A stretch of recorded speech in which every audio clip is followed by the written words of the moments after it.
저는 22년 동안 세금 구조와 가족 간 자금 흐름을 분석해온 재무설계 전문가 한정우입니다. 오늘 이 이야기를 드리는 이유는 단 하나입니다. 지금 여러분이 믿고 있는 상식이 몇 달 뒤에는 여러분을 가장 크게 흔드는 위험이 될 수 있기 때문입니다. 특히 500만 원씩 나눠서 인출하면 안전하다는 말 아직도 믿고 계십니까? 만약 그렇다면 오늘 이 영상이 끝날 때쯤 그 생각이 완전히 바뀌게 되실 겁니다.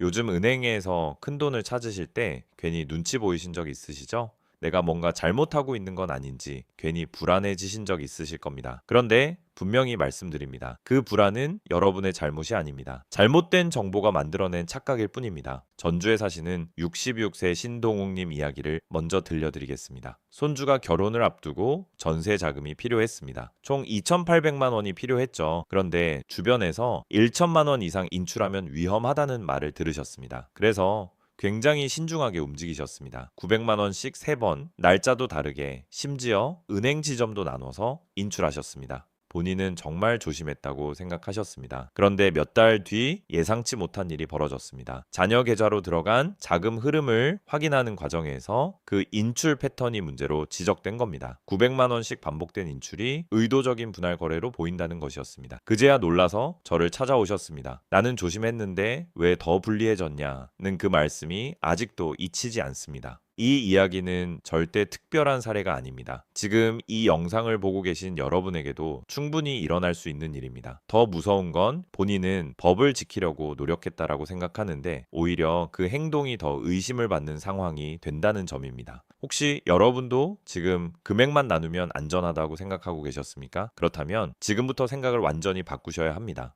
먼저 가장 중요한 오해부터 짚어보겠습니다. 500만 원 기준이라는 착각입니다. 많은 분들이 500만 원 이하로만 인출하면 괜찮다고 믿고 계십니다. 하지만 이건 명확한 기준이 아닙니다. 쉽게 말해 금액 하나로 안전이 보장되는 구조 자체가 아닙니다. 금융 시스템은 단순히 금액만 보지 않습니다. 반복되는 패턴, 거래의 흐름, 그리고 그 의도까지 함께 분석합니다. 실제로 69세 박정호님은 500만 원씩 여러 번 나눠 인출하셨습니다. 금액만 보면은 문제 없어 보였지만 반복된 패턴 때문에 오히려 더 주목을 받게 되었습니다. 여기서 중요한 건 하나입니다. 금액이 아니라 패턴입니다. 그렇다면 왜 쪼개기 인출이 위험할까요? 많은 분들이 큰돈을 여러 번 나누면 안전하다고 생각하십니다. 하지만 현실은 정반대입니다. 이런 행동은 오히려 의도적으로 나눈 거래, 즉 구조화된 거래로 판단될 가능성이 높습니다. 예를 들어 72세 한기수님은 999만 원씩 3번 인출하셨습니다. 1천만 원 기준을 피하려고 999만 원으로 맞춘 것이죠. 그런데 이게 오히려 더 명확한 신호가 되었습니다. 3번 모두 정확히 같은 금액이라는 점이 의도를 드러낸 겁니다. 결국 거래 확인 요청을 받으셨습니다.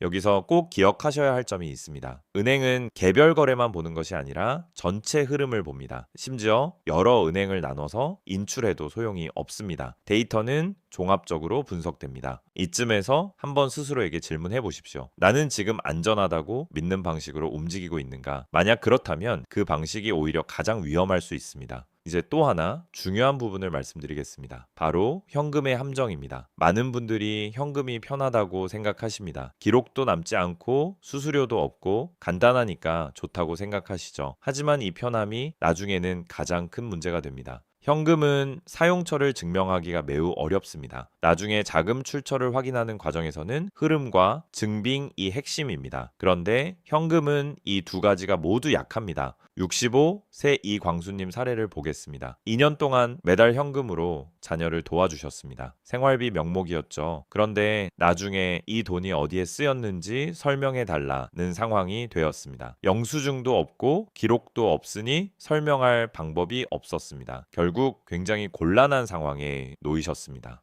그래서 저는 항상 이렇게 말씀드립니다. 100만 원 이상의 지출은 가능하면 기록이 남는 방식으로 하십시오. 계좌 이체든 카드 결제든 기록이 자동으로 남는 방법이 훨씬 안전합니다. 그리고 여기서 정말 중요한 습관 하나를 알려드리겠습니다. 제가 수많은 사례를 보면서 확신하게 된 방법입니다. 바로 3초 메모입니다. 이건 정말 간단합니다. 날짜, 금액, 용도 이 4가지만 적으시면 됩니다. 예를 들어 2026년 2월 13일 거실 공사비 이렇게 한 줄이면 충분합니다. 이 짧은 기록이 나중에는 엄청난 방어력이 됩니다. 70세 김태식님은 이 습관 하나로 큰 부담을 피하셨습니다. 인출할 때마다 영수증 뒷면에 간단히 메모를 남기셨고 나중에 자금 사용을 설명할 때 그 기록이 결정적인 역할을 했습니다. 기억은 반드시 흐려집니다. 하지만 기록은 남습니다. 여러분, 지금 2년 전 지출을 정확히 기억하실 수 있으십니까? 아마 어렵다고 느끼실 겁니다. 그래서 메모가 필요한 겁니다. 오늘 여기까지 들으시면서 어떤 생각이 드셨습니까? 혹시 나는 괜찮겠지 라고 생각하고 계신 건 아니신가요? 그렇다면 다음 이야기가 더 중요합니다. 다음 부분에서는 가족 간 돈 거래에서 가장 많이 실수하는 부분, 그리고 반드시 구분해야 하는 핵심 기준에 대해 말씀드리겠습니다. 이제부터는 정말 많은 분들이 가장 크게 실수하시는 부분, 바로 가족 간 돈 거래에 대해 말씀드리겠습니다. 저는 현장에서 수천 건의 사례를 봤습니다. 그런데 놀랍게도 대부분의 문제는 복잡한 법 때문이 아니라 아주 단순한 한 가지를 제대로 구분하지 않아서 발생합니다. 그 한 가지가 무엇인지 아십니까? 바로 이 돈이 주는 돈인지 빌려주는 돈인지입니다. 많은 분들이 자녀를 도와줄 때 이 부분을 명확히 하지 않습니다. 마음으로는 도와주는 것이고 형식은 그냥 계좌로 보내는 정도로 끝냅니다. 그런데 나중에는 이게 큰 문제가 됩니다. 왜냐하면 세금에서는 의도가 아니라 형태와 흐름으로 판단하기 때문입니다. 먼저 증여에 대해 말씀드리겠습니다.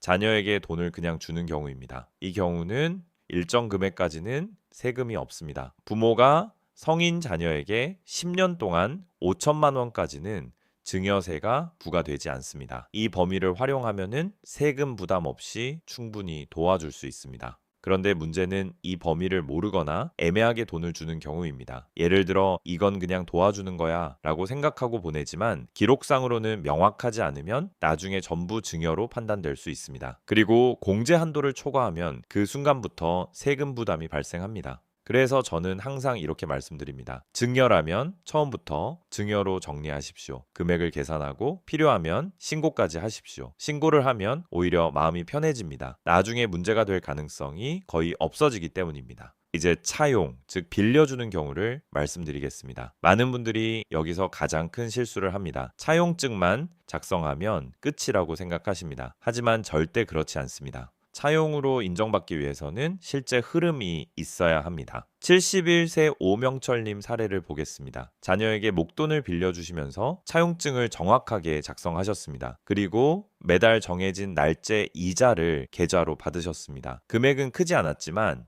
중요한 건 규칙적인 흐름이었습니다. 이게 나중에 결정적인 증거가 됩니다. 이건 실제로 빌려준 돈이다 라는 것을 보여주는 가장 강력한 근거가 되는 겁니다. 반대로 서류만 있고 실제 이자 흐름이 없다면 어떻게 될까요? 그건 형식만 있는 거래로 판단될 수 있습니다. 자, 결국 증여로 간주될 가능성이 높아집니다.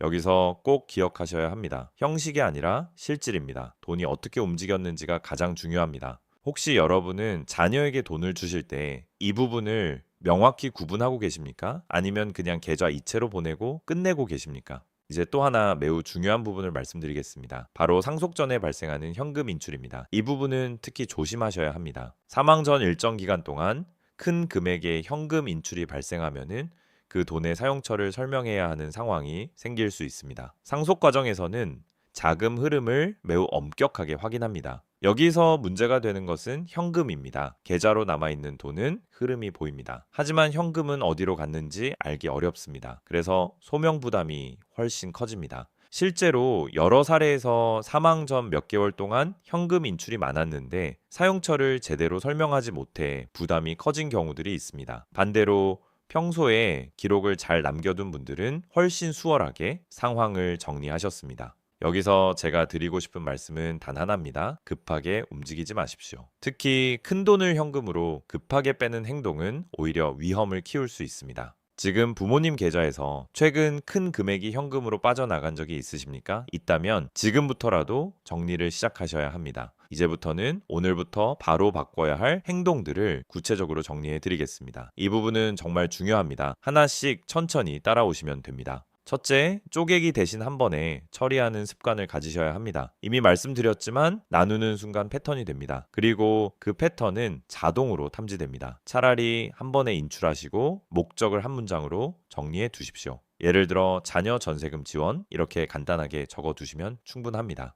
둘째, 100만 원 이상의 지출은 반드시 기록이 남는 방식으로 하십시오. 계좌, 이체나 카드 결제를 활용하십시오. 기록이 자동으로 남기 때문에 나중에 따로 설명할 필요가 없습니다. 셋째, 3초 메모 습관을 반드시 들이십시오. 날짜, 금액, 용도 이 네 가지만 적으시면 됩니다. 그리고 스마트폰으로 사진을 찍어 보관하십시오. 이 간단한 습관이 나중에 여러분을 지켜줍니다. 넷째, 증여는 반드시 공제 범위 안에서 계획적으로 하십시오. 10년 5천만 원이라는 기준을 기억하시고 그 안에서 나누어 주시면 됩니다. 필요하면 신고까지 하십시오. 다섯째, 차용이라면은 반드시 이자 흐름을 만드십시오. 매달 일정한 날짜 계좌로 이자를 주고받으십시오. 금액보다 중요한 것은 지속적인 흐름입니다. 여섯째, 부동산 자금은 특히 투명하게 관리하십시오. 집과 관련된 돈은 반드시 계좌로 처리하십시오. 현금 거래는 피하셔야 합니다. 일곱째, 과거 거래가 걱정되신다면 지금부터라도 자료를 모으십시오. 휴대폰 사진, 메시지, 거래 내역, 작은 흔적이라도 모두 도움이 됩니다. 여덟째, 이미 증여했는데 신고하지 않으셨다면 상황에 따라 자진 정리를 검토할 수 있습니다. 이 부분은 전문가와 상담하시는 것이 좋습니다. 여기까지 들으시면서 여러분의 현재 방식과 비교해 보셨습니까? 혹시 바꿔야 할 부분이 보이셨습니까? 다음 마지막 부분에서는 오늘 내용을 한 줄로 완전히 정리해 드리고 지금 당장 실천해야 할 단 하나의 핵심 방법을 말씀드리겠습니다. 이 한 가지만 실천하셔도 여러분 재산 수천만 원을 지킬 수 있습니다. 이제 마지막으로 오늘 내용을 가장 중요한 핵심으로 정리해 드리겠습니다. 지금까지 제가 길게 말씀드렸지만 결국 여러분이 기억하셔야 할 것은 단 하나입니다. 숫자를 믿지 마십시오. 여러분을 지켜주는 건 금액이 아니라 기록과 구조입니다. 500만 원이든 999만 원이든 어떤 숫자도 여러분을 보호해주지 않습니다. 오히려 그 숫자에 의존하는 순간 잘못된 습관이 만들어지고 그 습관이 반복되면서 위험한 패턴이 됩니다. 많은 분들이 이렇게 생각하십니다. 나눠서 찾으면 괜찮다. 가족끼리는 괜찮다. 현금이 편하다. 그런데 바로 그 생각들이 문제의 시작입니다. 잘못된 상식은 항상 단순합니다. 그리고 그래서 더 위험합니다.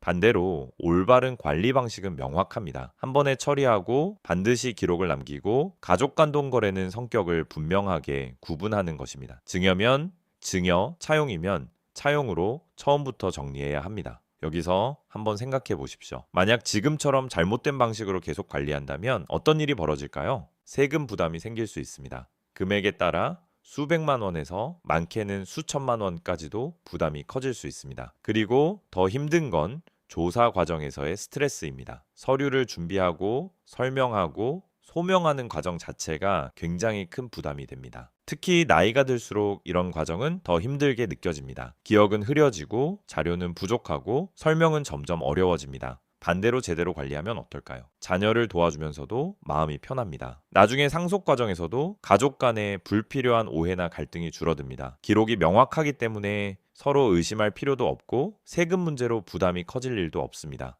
결국 차이는 하나입니다. 지금 어떻게 관리하느냐입니다. 그래서 저는 여러분께 오늘 딱 한 가지만 부탁드리고 싶습니다. 복잡한 것도 아니고 어려운 것도 아닙니다. 누구나 지금 바로 시작할 수 있는 방법입니다. 앞으로 현금 인출을 하실 때 단 한 줄만 남기십시오. 날짜, 금액, 용도 이 세 가지만 적으시면 됩니다.